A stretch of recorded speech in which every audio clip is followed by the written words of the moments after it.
Hello dear students, जय श्री महाकाल। आप सभी का स्वागत है आज के एक और न्यू वीडियो में। तो दोस्तों, जैसा कि मेरे पास बहुत सारे कमेंट्स आते रहते हैं, जिसमें अगर मुझे कोई कमेंट समझ में आता है तो मैं आपके लिए वीडियोस लेकर आता रहता हूं। यहां पर स्टूडेंट मुझसे पूछ रहे हैं, बाकी आप थंबनेल पर देखकर समझ ही चुके हैं कि इस वीडियो में मैं आपको क्या बताने वाला हूँ। ठीक है दोस्तों, तो यहाँ पर आप कमेंट देख सकते हैं।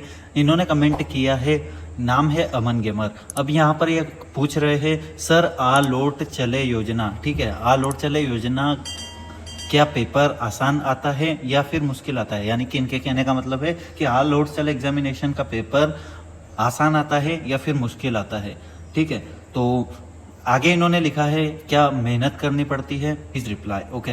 तो यहाँ पर आप सभी को बता दें कि आ लौट चले एग्जामिनेशन का पेपर कैसा आता है और कैसा नहीं। तो बात कर लेते हैं। सबसे पहले यहाँ पर आप सभी को बता दें, जैसा कि आप सभी को बताएं, ऑल ओवर सेल एग्जामिनेशन होती है, इसी के साथ एक रुक जाना नहीं एग्जामिनेशन भी होती है। हर एक वीडियो में मैं कहते रहता हूँ आपको और बताते रहता हूँ। ठीक है, तो यहाँ पर आप सभी को बता दें, रुक जाना नहीं एग्जामिनेशन में सिलेबस आता है एमपी बोर्ड का। ठीक है, अब एमपी बोर्ड इस सेशन का जो सिलेबस था, यानी 2023-24 का, या फिर अभी जो सेशन चल रहा है, ठीक है, इस सेशन का जो भी सिलेबस था वही सिलेबस आपका यहाँ पर रुक जाना नहीं एग्जामिनेशन में आता है। और रुक जाना नहीं एग्जामिनेशन का जो भी सिलेबस था वही सिलेबस आपका ऑल लोड सेल एग्जामिनेशन में आता है। अब इसका मतलब यह नहीं कि पेपर भी सेम ही आएंगे। ठीक है, अब रुक जाना नहीं एग्जामिनेशन में जो सिलेबस स्टूडेंट्स फॉलो कर रहे थे वही ऑल लोड सेल एग्जामिनेशन में आएगा और वही आपको फॉलो करना है। ठीक है, यानी कि एमपी बोर्ड में जो सिलेबस इस सेशन का था वही सिलेबस आपका ऑल आउट चले एग्जामिनेशन में आता है। अब यहाँ पर आप सभी को बता दें, यानी कि पेपर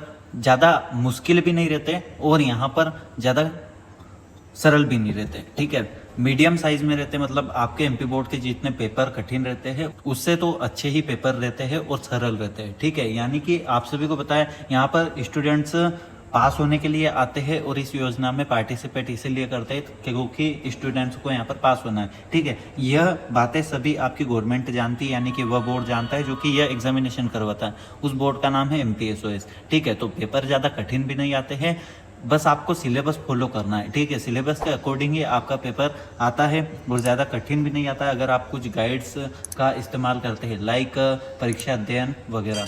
ठीक है, उसमें शॉर्ट रहते हैं तो सभी आपको ऑब्जेक्टिव वगैरह पढ़ लेना चाहिए और उसके बाद आपको 5 अंक के और पिछले प्रीवियस ईयर के क्वेश्चंस आपको यहाँ पर आराम से पढ़ लेने चाहिए।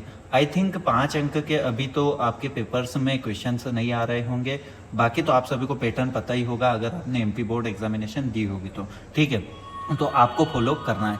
तो यह था कमेंट जिसका मैंने आपको रिप्लाई कर दिया है। तो पेपर मीडियम ही साइज में रहता है, मतलब सिलेबस के अकॉर्डिंग आता है। अब आप बिल्कुल ही नहीं पढ़ेंगे और आप कहे कि यहाँ पर आसान आएगा या फिर कठिन, तो हम कह देंगे आसान आएगा। उसमें अब आपको यहाँ पर ABCD तो लिखने के लिए आएगा नहीं यार, तो यहाँ पर सिलेबस के अकॉर्डिंग आपको पेपर देना रहता है। बाकी बाहर से नहीं पूछते हैं, बस यही रहता है आसान का मतलब कि इधर उधर से उठकर क्वेश्चन नहीं आता है। ठीक है दोस्तों, तो मिलता है आपसे नेक्स्ट वीडियो में। बाकी पेपर आपका मीडियम साइज में रहता है आपके अकॉर्डिंग टू सिलेबस। ठीक है, और मिलता है नेक्स्ट वीडियो में। बाकी चैनल पर पहली बार आए, चैनल को सब्सक्राइब कर लेना और इंस्टाग्राम को ज्वाइन कर लेना। बाकी मुझसे आप DM करके बात कर सकते हैं इंस्टाग्राम पर। ओके, चलिए, thank you so much. Facebook page, blogging channel को भी सब्सक्राइब आप कर सकते हैं। चलिए, thank you so much for watching this video. जय Shri Mahakal, Vande Mataram, take care, good bye.